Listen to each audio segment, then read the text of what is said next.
Hello viewers. मैं simplified channel में आपका स्वागत करता हूं। तो आज इस वीडियो में हम दो सीरीज के क्वेश्चन सॉल्व करेंगे, जिसमें जो पहला जो क्वेश्चन है वो एक इनफाइनाइट सीरीज है और जो दूसरा क्वेश्चन है वो एक फाइनाइट सीरीज है। तो चलिए इसको देखते हैं। हमारे पास पहले तो दोनों प्रॉब्लम्स को देखते हैं, कौन कौन सी प्रॉब्लम है। तो हमारे पास पहली प्रॉब्लम है ये एक इनफाइनाइट सीरीज है, जिसमें कि ये इस तरीके से दो नंबर का मल्टीप्लिकेशन का एक फ्रैक्शन दिया गया है और इसका इनफाइनाइट सीरीज इनफाइनाइट तक ये जाती है। और तो ये सीरीज का हम सम कैसे निकालते हैं तो ये इस क्वेश्चन में देखेंगे। और जो दूसरा क्वेश्चन है वो हमारा, इसमें दो दी गई है, ये एक ट्रिग्नोमेट्री के टर्म्स दिए गए हैं, साइन स्क्वायर 10 से लेके साइन स्क्वायर 80 तक हमें इसकी वैल्यू निकालनी है। इस सीरीज का सम निकालना है कि कितना इसका सम होगा। तो चलिए शुरू करते हैं। तो सबसे पहली वाली प्रॉब्लम को सॉल्व करते हैं। तो सबसे पहला वाला जो हमारी प्रॉब्लम है उसमें हमारा ये एक find the sum of this series. तो इसमें आप देख रहे हैं कि ये 1 डिवाइडेड बाई 1 मल्टीप्लाइड बाई 4 है और दूसरा जो टर्म है वो 1 डिवाइडेड बाई 2 मल्टीप्लाइड बाई 5 है। तो ये एक सीरीज में चल रहे हैं, ये 1 2 3 4। उसी तरीके से जो दूसरा टर्म है वो 4 5 6। और इन दोनों का जब आप डिफरेंस देखेंगे तो ये डिफरेंस जो है सारे के सारे में डिफरेंस कितना है दोनों में, इसका डिफरेंस हमारा 3 डिफरेंस है। ठीक है, तो इस 3 डिफरेंस को हम इसको देखते हैं। तो इसको इसको हम लिखने की कोशिश करते हैं कि इसका एक जनरल टर्म हम किस तरीके से इसको लिखा जा सकता है। तो इसको लिखने की कोशिश करते हैं। तो देखिए मैंने ये लिखा हुआ है आपका, ये जो टर्म है हमारा, ये हमने इसको 1 divided by n into n plus 3, यानी कि पहला टर्म हमने एक जनरल टर्म ले लिया और जो एन है, तो दूसरा टर्म जो है क्योंकि दोनों का डिफरेंस 3 का है तो ये एन प्लस 3 होगा, यानी कि ये मल्टीप्लाई होगा एन और एन प्लस 3। कोई सा भी इसमें एन इक्वल टू 1 रख देंगे तो ये 1 मल्टीप्लाइड बाई 4 हो जाएगा, 2 रख देंगे तो ये 2 मल्टीप्लाइड बाई 5 हो जाएगा। इसी तरीके से अगर जो 3 रखेंगे तो 3 मल्टीप्लाइड बाई 6 हो जाएगा। तो अब इस टर्म को हम लिखने की कोशिश करते हैं। इसको हमने इस तरीके से लिख दिया 1 divided by n minus 1 divided by n plus 3, और इस टोटल को हमने मल्टीप्लाई किया है 1 बाई 3 से। अगर जो आप इस ये वाला जो फ्रैक्शन है इसको अगर जो आप सॉल्व करेंगे तो ये सॉल्व करने में क्या आएगा, इसको मैं सॉल्व कर देता हूँ आपके लिए। तो मैं इसका जो डिनोमिनेटर ले लेता हूँ अगर जो, तो n इंटू एन प्लस 3 मैं यहाँ पे ले लेता हूँ। तो ये वाला जो टर्म है n प्लस 3, तो पहले वाला टर्म में ये n है, n से डिवाइड करेंगे तो ये आ जाएगा n प्लस 3 आ जाएगा और माइनस n आ जाएगा। तो और इसको आगे बाहर से इसको 1/3 से मल्टीप्लाई किया हुआ है, तो इसको हमने 1/3 से मल्टीप्लाई कर दिया। अब ये देखिए ये n से n जो है हमारा कैंसिल हो जाता है और ये 3 से 3 हमारा कैंसिल हो जाएगा और हमारा केवल जो बचेगा वो ये जो टर्म बचेगा वो बचेगा 1 divided by n into n plus 3। ठीक है, तो इस तरीके से ये आपने देखा, तो हमने इसको डायरेक्ट लिखा हुआ है। ये इसलिए लिखा हुआ है क्योंकि इन दोनों का जो डिफरेंस है इसको जब 1/3 से मल्टीप्लाई करेंगे तो हमें ये वाला टर्म मिलता है। तो चलिए देखते हैं अब ये जब ये जनरल सीरीज जब हम इसको सबको चेंज करते हैं 1 divided by 1/4 1 divided by 2 multiplied by 5, इनको सबको चेंज करते हैं तो ये सीरीज कैसी दिखती है। तो ये हमने इसको जब चेंज करेंगे तो ये 1/3 जो है ये तो सब में मल्टीप्लाई होगा क्योंकि ये बाहर है, ब्रैकेट के बाहर था। तो ये सबसे पहले वाला टर्म है ये 1 है और दूसरा वाला जो टर्म है ये 1/4 हमने यहाँ पर लिख दिया इस तरीके से। और दूसरा जो टर्म है 1/2 और 1/5, तो ये 1/2 प्लस का टर्म आ जाएगा और माइनस का 1/5 आ जाएगा क्योंकि 1/n माइनस 1/3 है।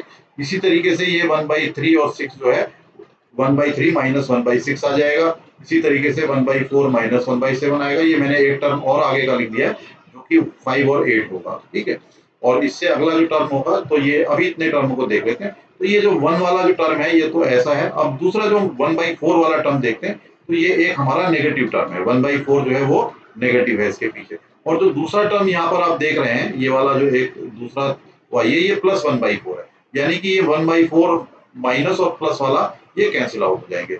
इसी तरीके से 1/2 का केवल एक सिंगल टर्म है, आगे आपको कोई भी टर्म 1/2 का नहीं मिलेगा। 1/5 का ये माइनस वाला टर्म है, इसी तरीके से हमें एक प्लस वाला टर्म मिलता है, तो ये दोनों भी हमारे कैंसिल हो जाएंगे।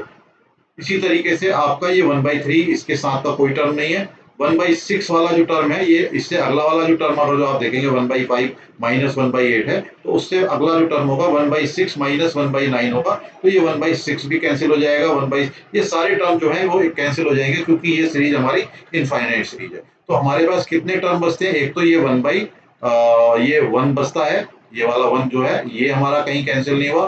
दूसरा हमारा कौन सा टर्म कैंसिल नहीं हुआ? ये 1/2 कैंसिल नहीं हुआ, और तीसरा 1/3। इनको छोड़ के जो बाकी सारे टर्म है वो हमारे कैंसिल हो जाएंगे।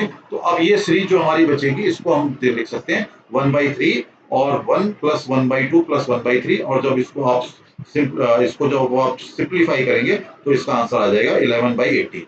तो ये क्वेश्चन का जो ये सीरीज है, इनफाइनाइट सीरीज है, ये इसको हम कहते हैं ये डाइवर्जेंस हो रही है, मतलब इसके जो नंबर है धीरे धीरे कम होते चले जा रहे हैं, और ये जो कन्वर्ज होगी, तो ये 11/18 पे कन्वर्ट हो जाएगी। तो ये हमारा 11/18 इसका आंसर हो जाएगा। तो इस तरह के जब भी आपको कोई क्वेश्चंस दिखते हैं, तो हमेशा उनको इस तरीके से आप के फ्रैक्शंस के डिफरेंस में लिखने की कोशिश करिए, जिससे कि आपके जो माइनस और प्लस वाले जो टर्म होते हैं ये कैंसिल आउट हो जाते हैं। तो ये हमारा जो पहला प्रॉब्लम था ये हमने सॉल्व किया है। अब जो दूसरा प्रॉब्लम हमारा था वो ये था कि साइन स्क्वायर 10, साइन स्क्वायर 20 और साइन स्क्वायर 70 और साइन स्क्वायर 80 तक हमें इसको ऐड करना है, यानी कि 90 से नीचे के सारे टर्म है और 10-10 के डिफरेंस में।